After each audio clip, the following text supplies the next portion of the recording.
Une première scène avec des corps ensanglantés gisant sur un sol enneigé. Puis un château médiéval apparaissant au loin dans une campagne boisée. La caméra plonge alors dans un trou de verdure.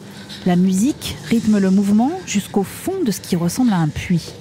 Une jeune femme blessée se relève, désorientée, effrayée. Elle se glisse dans une entrave de pierre, la voilà dans une grotte, on y devine quelques meubles grâce aux bougies. De l'eau s'écoule, le son de son souffle se répercute sur les murs. Et puis, un bruit effrayant. Elle court vers une porte de bois, marquée par une ouverture en forme de croix. La lumière derrière cette porte, la vie, peut-être, mais une chaîne entrave la sortie.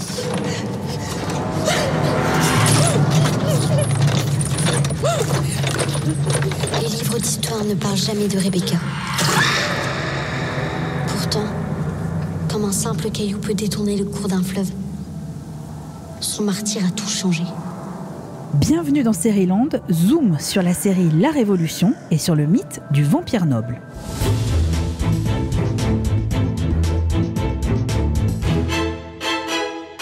Sérieland, c'est le podcast qui vous raconte les séries par celles et ceux qui les aiment et les font.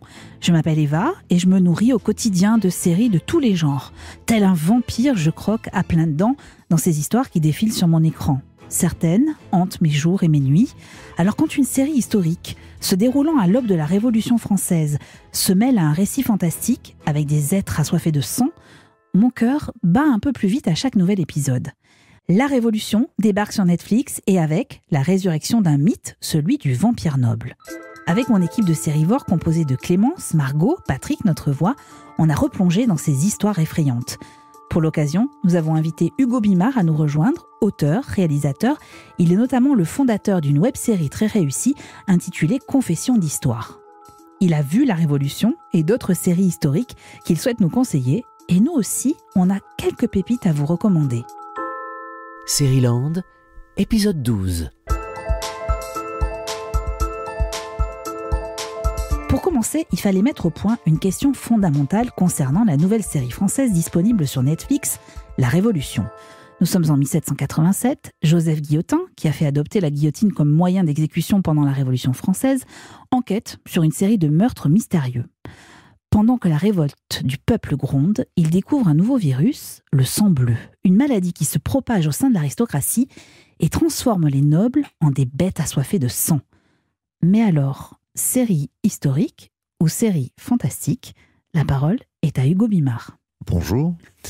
Eh bien écoutez, je crois que d'après le pitch que vous venez de produire, là, la réponse, elle est vite vue. Hein, c'est une série fantastique. C'est une série que les auteurs qualifient d'ailleurs d'uchronique. Oui. On ne sait pas encore jusqu'où cette uchronie va aller. On ne sait pas d'ailleurs si l'uchronie prend place avant le début de la série. C'est une possibilité.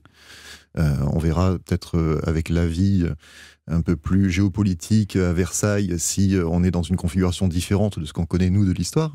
Soit c'est une véritable uchronie où les événements sont amenés à changer par rapport à la Révolution française, soit c'est cette vieille idée de guerre secrète, d'explication ésotérique des événements. C'est quelque chose qu'on voit dans Assassin's Creed, dans le jeu vidéo. On va en reparler, voilà, effectivement. Oui. Et qu'on a vu aussi dans pas mal de bandes dessinées ou de séries, de bouquins, à savoir qu'il y a une explication autre que celle que les livres d'histoire fournissent aux événements. En tout cas, c'est vendu comme ça. La série est vendue comme ça. Peut-être que c'est un mélange des deux. On va peut-être savoir ça au cours de la deuxième saison, parce qu'effectivement, la première saison se termine au bout de 8 épisodes et on sent qu'il va se passer quelque chose. Margot, vous êtes avec nous aujourd'hui et vous êtes à peu près d'accord avec moi sur la fin de cette première saison. Oui, on attend la suite. C'est un peu en suspens. Je vous propose d'écouter un extrait dans lequel un des héros, Albert Guillotin, revenu d'Amérique, doit faire face à des passeurs, des hommes armés. Il est très affaibli au départ et puis tout d'un coup, son corps va se modifier. Il va se révéler être un monstre de puissance. Moi, j'ai été à la fois très surprise de cette entame du deuxième épisode et en même temps assez fascinée. Ton nom. Albert. Ton nom de famille. Guillotin. Et ça a de la valeur. Touche pas. Lâche-moi. Lâche-moi.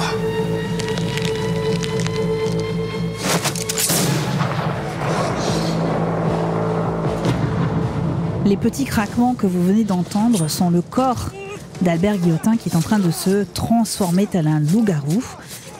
Hugo Bimard, qu'est-ce que vous avez pensé de cette scène qui ressemble à une scène qu'on pourrait voir dans un jeu vidéo ? Vous parliez d'Assassin's Creed, c'est un peu ça. Oui, un petit peu. Moi, ce qui m'a fait surtout réagir, c'est que cette scène, je pense qu'elle fait appel à ce à quoi on assiste de nos jours avec les migrants et les passeurs. Parce que c'est exactement ce type de scène. On est sur une plage déserte, donc clairement c'est quelque chose, c'est pas des gens qui débarquent dans un port, ils débarquent à l'écart de la civilisation, et ils ont un groupe de personnes en fuite, clairement. Peut-être esclaves, échappés, on ne sait pas trop à ce moment-là. Mais donc sur cette plage déserte, on a ces passeurs qui font débarquer ces gens, et il y en a un qui leur tient tête, et leur éclate la mouille. Exactement. Et c'est quelque chose d'assez jouissif, parce que quand on entend parler de ces histoires de passeurs, on fantasme l'idée qu'il y en ait un qui se rebelle et qui mette fin à la vie de ses bourreaux. Ça joue là-dessus, et la scène est assez réussie. C'est d'ailleurs... ça fait partie du haut du panier, on va dire, dans les scènes de cette série. Je suis assez d'accord avec vous, d'autant que ce qui est assez intéressant dans cette série aussi, c'est qu'en filigrane, il est question aussi quand même de notre société d'aujourd'hui. On y reviendra un peu plus tard, mais effectivement, il y a ces thèmes d'actualité, il y a aussi la confrontation entre la science et la croyance qui revient régulièrement au cours de cette série. C'est définitivement une série post-Covid, on va en reparler avec l'histoire du virus. Mais Margot, toi, est-ce qu'il y a une scène qui t'a marqué particulièrement aussi ? Oui, alors moi, c'est la scène à la fin de l'épisode 4 où on a un personnage qui s'appelle Donatien, qui apparaît pas beaucoup en fait avant cette scène-là, qui là se transforme lui aussi. C'est un noble, en l'occurrence. C'est un noble, tout à fait. Et en fait, il arrive dans une pièce avec d'autres nobles. Et alors déjà, je trouve la mise en scène assez réussie aussi, parce qu'en fait, il arrive découpé en morceaux. On le voit en ombre chinoise, puis juste ses pieds, puis juste son dos.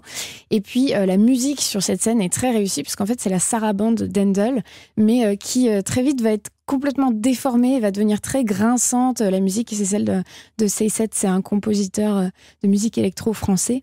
Et je trouve qu'en fait, cette scène, elle résume bien la série, qui est de prendre l'histoire, mais toujours de la tordre un petit peu.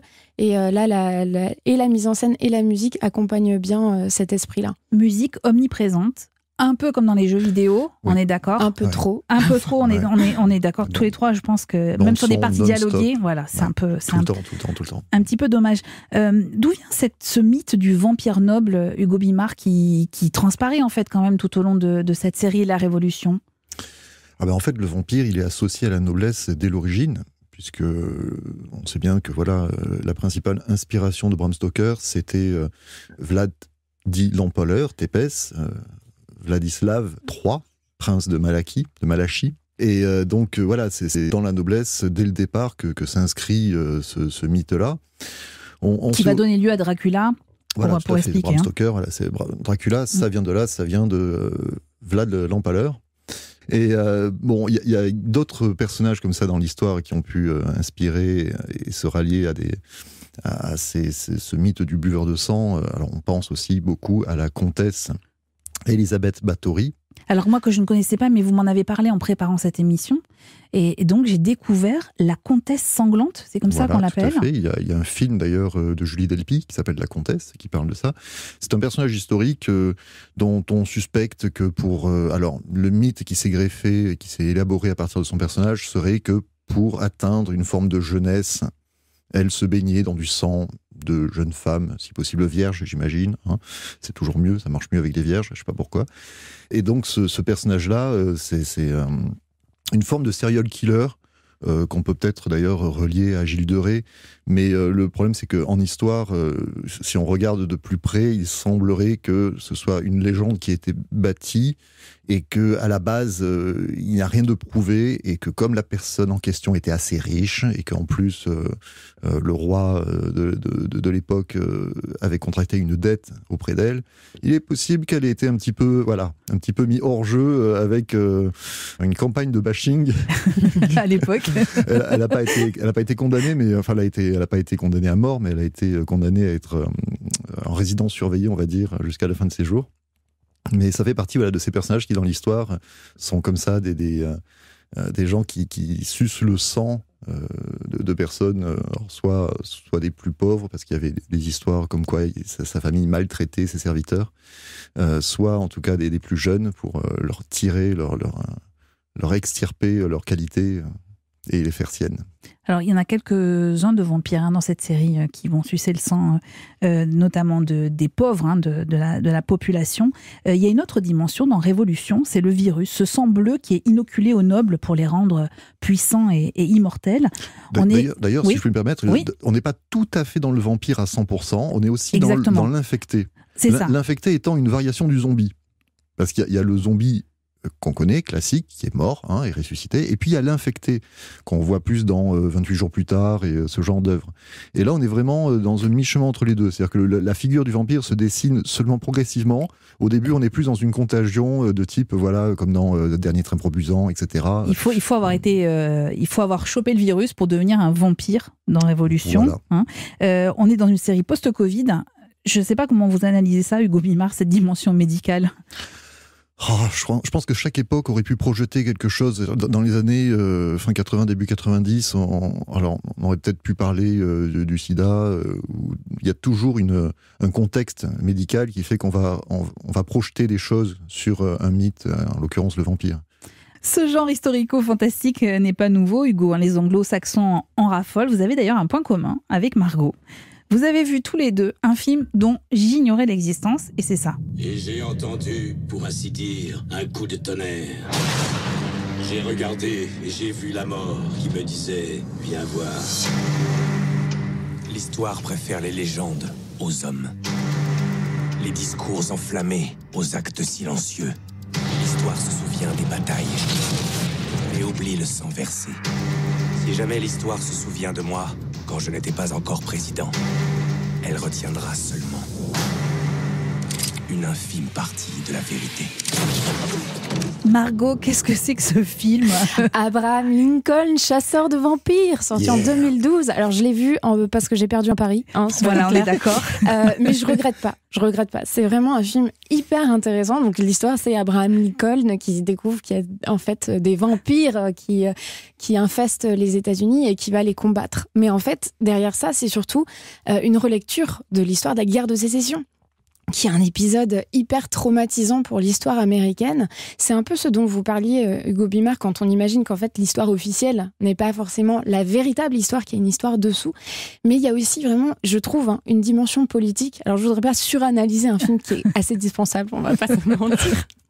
Mais vraiment, en fait, la guerre de sécession, c'est une guerre civile. Et en fait, en remplaçant un petit peu les confédérés, donc les sudistes, par des vampires, on enlève cette dimension-là et on permet de relire l'histoire comme en fait on s'est plus battu contre des créatures horribles et pas contre ses propres concitoyens. Et c'est ça que je trouve intéressant. Ah oui, on enlève un peu la dimension humaine aux personnes qu'on a combattues. Voilà, c'est ça. Et donc la dimension très gênante de cette histoire-là. Je ne sais pas, Hugo Bimard, si vous pensez que ce sous-texte politique, on peut le retrouver dans Révolution.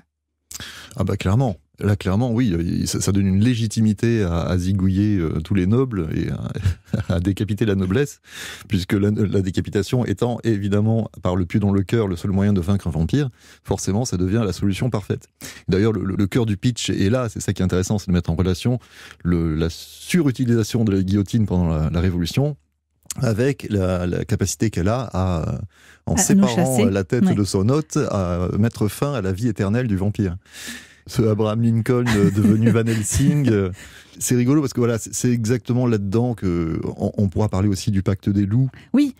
Parce que c'est là-dedans qu'on est. On est vraiment dans du comic books. Et le comic books, ça, c'est pas du tout péjoratif d'ailleurs dans ma bouche quand je dis comic books. Moi j'adore les comics, je lis des comics depuis des années. Et ça a cette capacité à mélanger dans un shaker les influences historiques, les influences littéraires, etc. et faire un gros gloubi-boulga de tout Ouais. ça, dont il sort des choses parfois super évidentes d'intelligence et de pertinence, et puis parfois des choses un petit peu moins pertinentes, mais bon.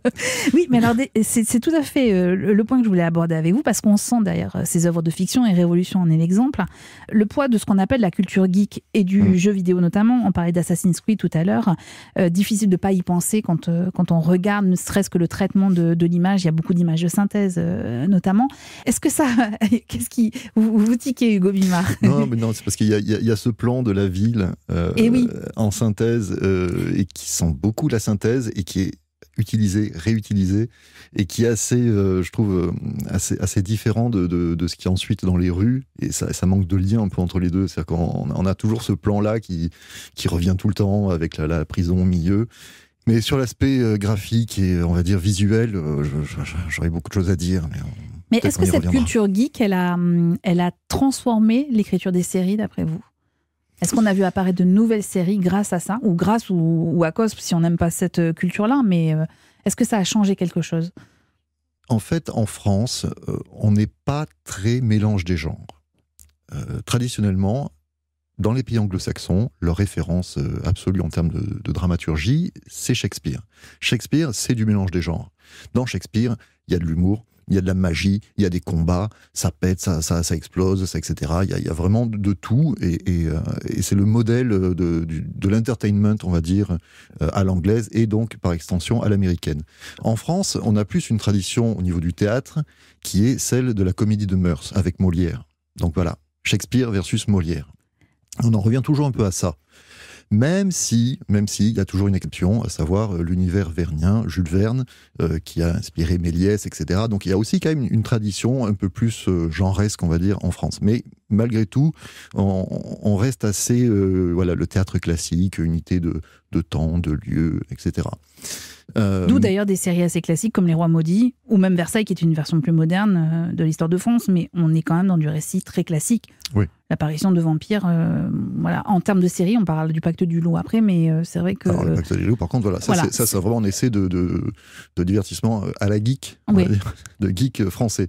Mais donc, cet univers geek, malgré tout, on est en plein dedans en France depuis pas mal de temps, et les gens de ma génération, et des générations suivantes, qui ont baigné là-dedans, sont de plus en plus amenés à créer, à apporter leurs propres œuvres, et donc ce côté geek ressort de plus en plus. À mon avis, il va être là de plus en plus présent. Quand vous dites des gens de ma génération, il faut vous préciser pour les gens qui nous écoutent, quelle génération vous êtes. On va dire les quadras. On va dire les quadras. Ceux qui ont grandi avec...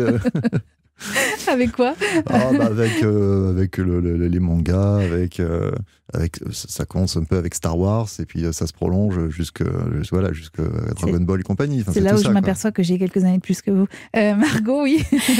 Non, mais je trouve ça intéressant parce qu'effectivement, si on regarde le co-créateur de la série, Aurélien Mola, justement, c'est plutôt un de la jeune génération, et il a fait avant une série pour Arte qui s'appelle Une île, où il y avait aussi un mélange des genres, et il reprenait aussi une figure fantastique qui était en l'occurrence celle de la sirène, et c'est intéressant de voir que c'est ce mec-là qui a fait d'abord avec la sirène, mais dans un genre beaucoup plus classique, et là qui essaye avec Révolution d'aller finalement, je pense, un peu plus loin dans cette idée-là et ce mélange des genres. Margot, s'il fallait retenir un argument pour regarder Révolution, ce serait lequel ? Moi, je trouve que le principe d'une série, c'est quand même d'essayer de vous accrocher épisode après épisode. Et ça, il faut bien avouer que avec moi en tout cas, ça a fonctionné. J'ai trouvé que c'était une série qui est loin d'être parfaite, mais il y avait quelque chose qui faisait que j'avais quand même envie de regarder. Et puis bon, c'est vrai que je suis peut-être un peu sensible aussi à cette volonté d'essayer. Je trouve ça intéressant. C'est une série qui est quand même originale, notamment pour une série française. Mais c'est un peu ça le problème, c'est que c'est original pour des Français, et uniquement pour des Français. Et voilà. Ça ne peut pas faire un seul argument, on est d'accord. Mais est-ce que vous auriez un autre argument pour la regarder, cette série Révolution, Hugo Bimard ? Je rejoins tout à fait le fait qu'en effet, on a envie de regarder parce que on attend. On est en attente depuis longtemps en France de enfin tomber sur une série qui soit à la hauteur. Alors, à la hauteur de ce que font les Américains, c'est difficile pour des raisons... budgétaires, notamment. Principalement budgétaires, mais pas que. Oui. Pas que. Il y a aussi d'autres problèmes Mais bon, quand on voit que les Anglais font des choses souvent étonnantes, ou que même aujourd'hui, de plus en plus, les Allemands se mettent à faire des choses aussi impressionnantes, on se dit, et nous, on attend, ou les Espagnols aussi, et depuis longtemps, parce que le monde geek dont je parlais, en Espagne, il s'est développé avec Alex de la Iglesia et plein de gens depuis maintenant 30 ans. Et donc en France, on attend d'avoir une série qui soit vraiment à la hauteur de tout ça, et notamment sur Netflix, parce que Netflix a cette politique de vouloir développer des projets dans chaque pays. Il y a eu Marianne, la série horrifique, oui. Et de la même façon, moi j'ai regardé Marianne en me disant, alors, est-ce que les Français vont pouvoir... Et Marianne avait des qualités, des problèmes aussi, que je retrouve d'ailleurs un peu dans La Révolution. Mais en tout cas, pour ce qui est par exemple des scènes de flip, des scènes effrayantes, ouais. Ça marchait plutôt pas mal, Marianne. C'était assez efficace. Même si ça a reposé sur des ficelles connues et qu'on avait déjà vues dans pas mal de films, notamment américains. Et Révolution, alors, pour revenir à Révolution. Pour ce qui est de Révolution, oui, donc c'est ça, c'est l'envie de voir à quel point on peut se mettre à la hauteur des séries anglo-saxonnes. Et le fait est que, d'entrée, il y a cette première scène d'intro, ce prologue à la série, qui met la barre assez haut. Grâce à l'esthétisme, pour expliquer. Oui, visuellement, c'est très très visuel. Les réalisateurs viennent pratiquement tous de la publicité. En tout cas, le réalisateur des 3 premiers épisodes vient clairement de la publicité. Et dans ce prologue, on sent l'influence de la pub. Les plans sont beaux, ils sont très esthétiques. C'est la neige, un cheval qui marche, un vampire donc au sang bleu, puisque vous l'avez compris, la maladie se traduit et se trahit par ça, par la colorisation du sang. Donc un vampire vient de faire une victime, donc un être humain, avec sur le fond de neige blanc du sang rouge. Éclaté. Mm-hmm. Il se fait descendre par donc un personnage à cheval, et son sang bleu éclate également, et on se retrouve avec donc un éclat de sang bleu, la neige blanche et un éclat rouge, bleu, blanc, rouge. Et voilà, ça pose très bien le contexte, la thématique, c'est super. Et après ce prologue, qui ressemble donc à une belle pub, on va dire, une superbe pub, la série commence. Alors la symbolique du bleu, blanc, rouge, d'ailleurs, on va la retrouver tout au long de la série. Moi, c'est ce que j'ai assez aimé, en fait, c'est qu'il y a plein de petits... soit des anachronismes, ou soit des éléments qui ramènent quand même à l'histoire de France, qui sont disséminés comme ça tout au long de la série. On est presque dans un jeu de piste, un peu à la Sherlock, on essaye de retrouver tous ces indices. Moi, j'ai trouvé ça assez amusant. Pour moi, c'est une très bonne série de divertissement. Voilà.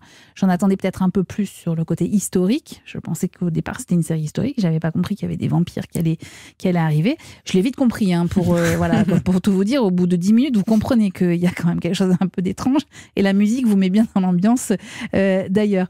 Hugo, d'ailleurs, on peut se demander si ces histoires de vampires, elles permettent pas aussi de donner une autre dimension à ce qu'on appelle les séries historiques, qui ont souvent des budgets pharaoniques, notamment pour 2 raisons. Parce que qui dit série historique dit décor et dit costume. Essentiellement, je parle de la forme. Je pense à Rome, par exemple. Écoute-moi, je t'ordonne de me libérer à l'instant. Tu parles bien pour un esclave. Tu risques de ne pas aller bien loin. Je ne suis pas un esclave. Je suis Caius Octave Julie, petit-neveu de César. Caius qui ? Je suis un citoyen romain de sang noble, et je t'ordonne de couper ses cordes. S'il te plaît. S'il te plaît. Rome, 2 saisons et 22 épisodes et quelques traits d'humour, c'est à voir sur MyCanal. Je crois que vous avez beaucoup aimé cette série, Hugo Millard. J'adore cette série. Pour moi, c'est le summum de la série historique. On est quelques années après Gladiator, qui a remis l'Antiquité un petit peu sur le devant de la scène, et on est vraiment à ce moment charnière où les séries vont vraiment devenir le lieu d'expression des scénaristes. C'est là où ils vont pouvoir vraiment développer des personnages, développer des intrigues, ce que le cinéma va de plus en plus renoncer à faire pour devenir du roller coaster.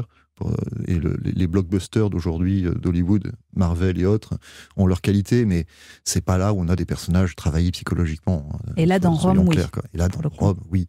Et la voix du petit Octave, futur Auguste, là qu'on entend, c'est excellent. Et c'est bourré de petites allusions historiques qui sont très fines, très très fines. C'est vraiment très très réussi, on vous la conseille. Et c'est l'une des séries qui coûtait extrêmement cher pour l'époque. Évidemment. C'était un record. Et aujourd'hui, quand on voit ce que HBO est capable notamment de mettre sur la table, On se dit qu'on pourrait avoir de nouveau des séries comme ça, plus longues, parce qu'il me semble que s'ils ont arrêté au bout de 2 saisons, c'était aussi parce que... Pour des raisons budgétaires. Le budget était pharaonique. Avec une 2e saison de seulement 10 épisodes. Oui, exact. Magali Buteau, autre sérivore de l'équipe de Sérieland, elle est partie à la rencontre de Christophe Thiollier. Il est décorateur d'une série française historique qui s'appelle La Commanderie, qui date de quelques années déjà. Et il évoque notamment l'importance du rôle du décor. Nous, décorateurs, enfin, en tout cas moi... j'envisage mon travail comme un ambianceur, c'est-à-dire que les comédiens, il faut qu'on les aide dans leur travail. Partout où ils vont poser les yeux, ça va les mettre encore plus dans leur rôle. Donc oui, bien évidemment, on essaye d'être un reflet de leur personnage.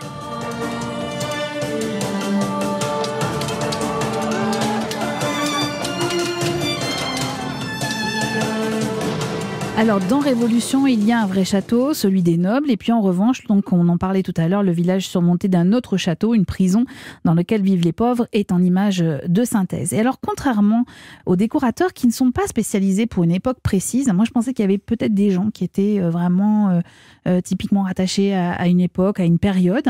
Les costumiers, eux, le sont. Ils sont vraiment experts d'une période historique. Et à propos de costumes, notre sérivore Clémence, elle, a trouvé une histoire croustillante.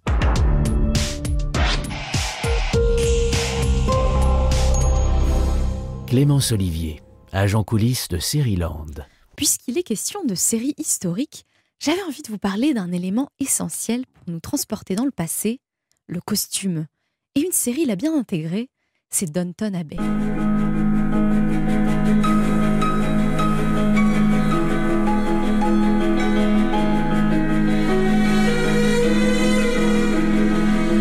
Cette fiction en 6 saisons, c'est un classique. Une série historique avec une bonne dose de romance et un humour anglais caractéristique que je ne saurais que vous recommander. De 2010 à 2015, elle met en scène la vie d'une famille d'aristocrates, les Crawley, et leurs domestiques au tout début du XXe siècle. Et pour coller au style britannique de l'époque, le créateur, Julian Fellowes, a fait en sorte que ces costumes soient les plus authentiques possibles. Vous vous en doutez, il s'inspire donc des modèles du XXe siècle, la mode post-édouardienne dans la première saison, les robes des années folles avec franges et paillettes dans les suivantes.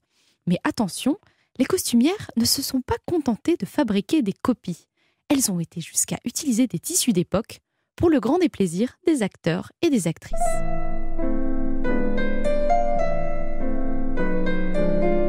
Pourquoi ? Car copier l'ancien ne suffit pas.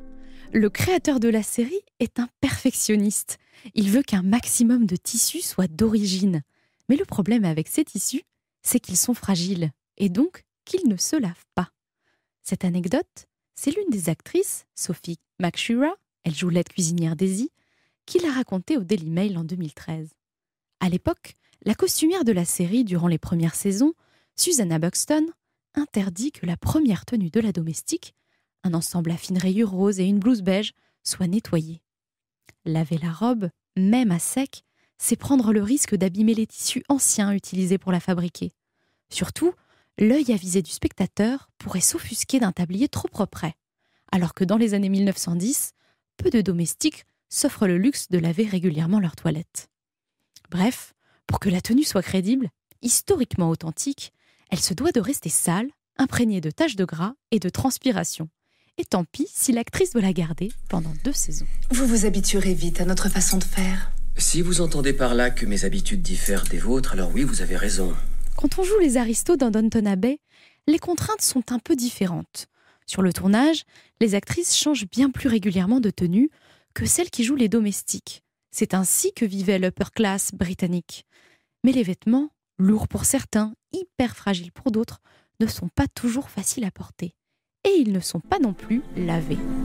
Resterez-vous pour le dîner, maman? C'est un buffet. Mais je ne me suis pas changée. Il suffira d'ôter votre chapeau. À t'entendre, on pourrait croire que c'est facile.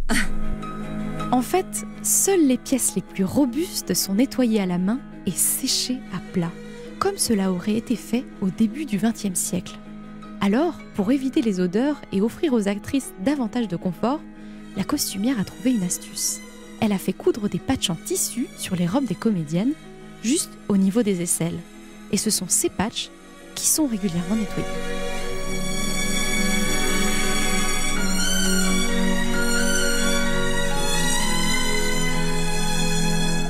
Retenez bien, reconstituer une robe à partir de tissus anciens ou l'acheter toute faite, c'est dans tous les cas un investissement. Par exemple, il faut compter jusqu'à 2000 € pour une robe des années 20 d'origine. Alors pour que les coups soient aussi maîtrisés que la meringue aux framboises de Madame Patmore, les costumières ont trouvé une autre solution. Elles ont choisi de louer une partie des costumes. Et pour la petite histoire, vous pourrez dans la saison 3 voir Lady Mary porter la même robe rouge style année folle que celle portée par Catherine Zeta-Jones dans le thriller historique Au-delà de l'illusion, sorti en 2007. Maintenant que vous avez envie de regarder cette série, on va quand même vous dire où vous pouvez la trouver. Downton Abbey, c'est une série en 6 saisons et 52 épisodes. Elle est disponible sur Amazon Prime Video.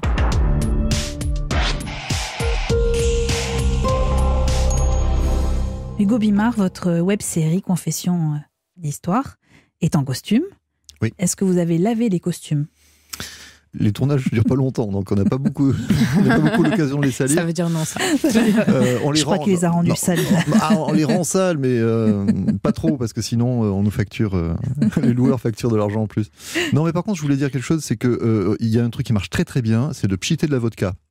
C'est-à-dire ça, vous mettez de la vodka dans un petit pchit là, oui. Avec comme pour la glace, etc. Oui. Pour les plantes, et vous pchitez les costumes. Ça désinfecte, ça enlève les odeurs, ça nettoie en partie, ça marche très bien et ça n'abîme rien. Ça met pas une autre odeur qui est celle de la vodka n'a pas d'odeur. D'accord. Margot, je vous propose d'aller sur le prochain tournage de Confession d'histoire avec Hugo Bimard. Pour ce qui est de l'historicité des costumes, je peux pas trop parler parce que je prends des libertés, on va dire, sur Confession d'histoire. Il y a de tout. Il y a des fois des costumes qui sont très historiques, avec validation notamment de reconstituteurs, et d'autres où je me lâche un peu plus et où je fais des trucs un petit peu plus... Comme dans toutes les séries, je pense, Margot. Oui, et comme dans La Révolution. Et moi, pour le coup, c'est un des trucs qui m'a plu. J'ai trouvé ça pas mal. À première vue, on dirait que c'est des costumes historiques. Et en fait, notamment les femmes portent des vêtements hyper modernes. La blouse d'Élise, le personnage principal, est assez moderne. Et leur coiffure, en fait, elles pourraient très bien les porter aujourd'hui. Elles sont à la fois d'époque et pas vraiment d'époque. Et je trouve que ça, pour le coup, c'est un twist avec l'histoire qui fonctionne vachement bien. Oui, il y a un côté pop Révolution. culture, je suis tout à fait d'accord. Et d'ailleurs, Élise, donc le personnage principal féminin, porte des pantalons aussi. Au début, on le voit, et c'est assez surprenant parce qu'on ne s'attend pas forcément à ça. On voit qu'ils se sont un peu amusés, enfin beaucoup même, avec l'histoire. Hugo, Margot, on se nourrit de séries au quotidien, tous les trois, et notamment de séries qui se jouent de l'histoire. On aurait pu parler aussi de Versailles, de Kaamelott, si on va dans un autre genre, dans un genre plus humoristique, mais aussi The Crown ou Les Tudors. Margot, ton choix se porte en l'occurrence sur un personnage historique, une femme, et une série très décalée.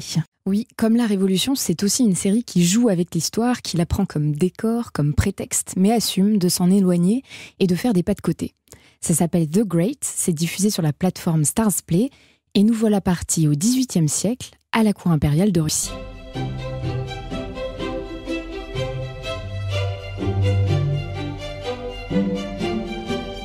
Alors c'est là que Catherine II la Grande, The Great, donc, a régné pendant 35 ans.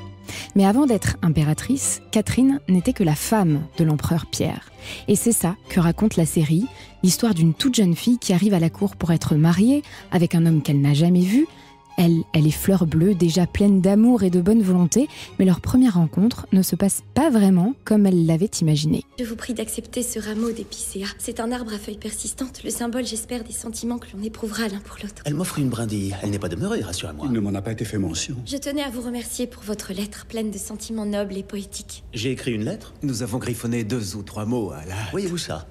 J'espère que je ferai votre bonheur. Oh, vous êtes parfaite. Je veux que ma femme soit une aristocrate, mais il ne faut pas que sa famille soit trop puissante ou trop influente. La vôtre est dans la merde, apparemment. Vous avez une drôle d'odeur, est-ce une habitude? J'ai fait un long voyage. J'espère que c'est ça. Pierre accepte quand même de l'épouser, mais la première impression ne trompe pas. Le grand empereur de la Sainte-Russie est un goujat, alcoolique, obsédé par le sexe et la vodka, complètement inculte et surtout dénué de tout sens politique. La jeune Catherine, elle, a lu Rousseau. Elle aimerait ouvrir une école pour les femmes et le pays aux idées des Lumières, et ça semble plutôt mal barré. J'aimerais être utile à l'Empire de Russie, contribuer à sa grandeur. Vous allez porter mes héritiers. Vous êtes déjà utile. Je pourrais participer à l'éducation de la cour. Il y a un extraordinaire foisonnement d'idées en France. Et il y a un foisonnement de cas de syphilis à Kiev. Pardon? C'était une boutade. Vous êtes extrêmement lente d'esprit. Je me demandais si je pouvais fonder une petite école à la cour. Seulement si vous arrêtez d'être assommante. Commence alors à germer dans l'esprit de Catherine une idée folle. Puisque le trône de Russie n'est pas une lignée, qu'il ne revient pas forcément à l'héritier, s'il n'y en a pas d'évident, mais à la femme de l'empereur, pourquoi ne pas tenter sa chance et un coup d'État ?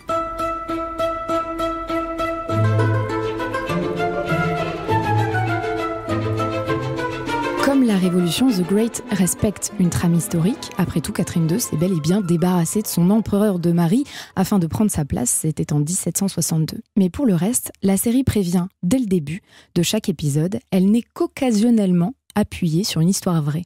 Et le registre est bien plus volontiers, vous l'aurez compris, comique qu'historique. Un humour pince sans rire, très trash parfois. Les deux acteurs principaux, Elle Fanning et Nicholas Hoult, s'en donnent à cœur joie et ça se voit. Mais ce n'est pas parce qu'on rit qu'on ne réfléchit pas. La série est éminemment politique, puissamment féministe. La jeune Catherine refuse en fait la place de potiche qui aurait dû lui revenir. Elle passe son temps à échapper aux agressions des hommes qui l'entourent et doit rapidement apprendre que la bonne politique n'est rien sans une bonne communication. C'est quelque part entre le Marie-Antoinette de Sofia Coppola et La Favorite de Yorgos Lanthimos. The Great est une expérience cathartique, osée et très réussie. C'est malin, vous avez réussi à me donner envie de la regarder. Combien d'épisodes, The Great ? 10 épisodes à voir sur Starzplay. Ça vous a donné envie, Hugo Bimard ? Oui, et voilà. Complètement. Vous en avez pour quelques soirées à cause de Margot, ou grâce à Margot plutôt. Moi, mon choix se porte sur une autre série historique. Je vous recommande Un village français, puisqu'on parle de série française. Alors, pas de monstres ni de vampires dans cette série française créée par Frédéric Krivine, Philippe Tribois et Emmanuel Dossé. On se bat en Russie, en Nouvelle-Guinée, dans l'Atlantique, on se bat partout. Et ici, tout est si calme. L'école n'est pas un lieu de détention tout de même. Mais il ne s'agit pas de détention, il s'agit de transit. On est censé faire ça. On est censé faire ce qu'on nous demande. Ce qui est terrible avec les Allemands, c'est que plus on se met en quatre pour leur être agréable, et moins ils sont contents. On est censé aller jusqu'où? On n'a pas le choix. Oh, je la connais cette chanson-là. Je comprends pas que tu démissionnes alors que tu peux aider ces gens. Je vois plus comment. Tu te rends compte que cette entreprise qui porte ton nom collabore de plus en plus? Si je découvre que tu mets en danger l'entreprise... C'est encore mon entreprise. Plus pour longtemps. 7 saisons, 72 épisodes pour évoquer la Seconde Guerre mondiale et l'occupation allemande. On est dans une sous-préfecture qui est située dans le Jura, mais c'est une sous-préfecture fictive. Tout est faux et vrai à la fois. C'est la psychologie des personnages qui prime sur les événements historiques. C'est quoi l'engagement? Comment des femmes et des hommes sont passés de la résistance à la collaboration et inversement? Comment surtout au quotidien la vie continue avec son lot de drames et de jours heureux? La série est disponible en VOD, je vous la recommande grandement. Et vous, Hugo, je crois que c'est une série Netflix dont la nouvelle saison arrive prochainement. D'ailleurs, que vous aimez particulièrement, c'est The Last Kingdom. Oui, j'aime beaucoup The Last Kingdom, qui est une série donc sur les Vikings, on va dire ça comme ça, même si Viking est un terme impropre. C'est un petit peu le pendant anglais de la série Vikings, justement. C'est une série de la BBC, donc The Last Kingdom. C'est basé sur une série de romans de Bernard Cornwell. Et donc ça raconte les interactions en Angleterre, ou plutôt dans ce qui sera l'Angleterre un jour, entre ce qu'ils appellent les Danes, et déjà ça c'est intéressant, ils ne parlent pas de Nordman ou de Vikings, ils parlent de Danes, ce qui est un terme beaucoup plus pertinent en termes historiques, et donc la façon dont c'est l'invasion de ces peuples, l'arrivée de ces peuples, va remuer le petit monde de ces royaumes de Northumbrie, de Mercie, du Sussex, etc., et vont petit à petit amener à la constitution de l'Angleterre par l'unification de ces royaumes. Il y a un personnage principal qui est beau gosse, avec son épée dans le dos, donc qui pour le coup est pas très histo, qui n'est pas d'ailleurs du tout un personnage historique, mais qui par contre évolue au milieu de la royauté, des chefs de guerre, etc. Donc ça relie la grande histoire. Et c'est un personnage qui va être un petit peu mal aimé, dont on sent bien qu'il va être effacé de l'histoire officielle, mais qui va agir sans arrêt et qui a un pied dans les deux mondes, puisque c'est un noble de Northumbrie qui, tout jeune, va être adopté et élevé par des Scandinaves, par des Vikings. Donc. J'ai vu l'agonie d'un roi, et avec lui son royaume. C'est à toi de commander. Outrette de Bebbanburg. La guerre est imminente. En ce moment même, les Danois descendent en nombre vers le sud. Une fois que je m'en serai allé, mon fils aura besoin de vous, Outrette. La santé du roi, elle se dégrade. Si la rumeur se répand, les ennemis du Wessex pulluleront. J'offre le désordre et la déloyauté envers Alfred. Le royaume du Wessex capitulera vite. À la victoire. The Last Kingdom est à voir sur Netflix. Merci beaucoup Hugo Bimard de nous avoir accompagnés pour cet épisode de Seriland largement consacré à La Révolution, la nouvelle série française de Netflix dont la première saison compte 8 épisodes. Vous pouvez découvrir les épisodes de l'excellente web-série d'Hugo Bimard Confession d'Histoire sur sa chaîne YouTube. Comme chaque semaine, je vous quitte avec une réplique entendue dans une série que nous aimons. C'est Christina dans Grey's Anatomy qui a quelques mots pour vous. Il me faudra plus qu'un mauvais rêve pour me forcer à fuir.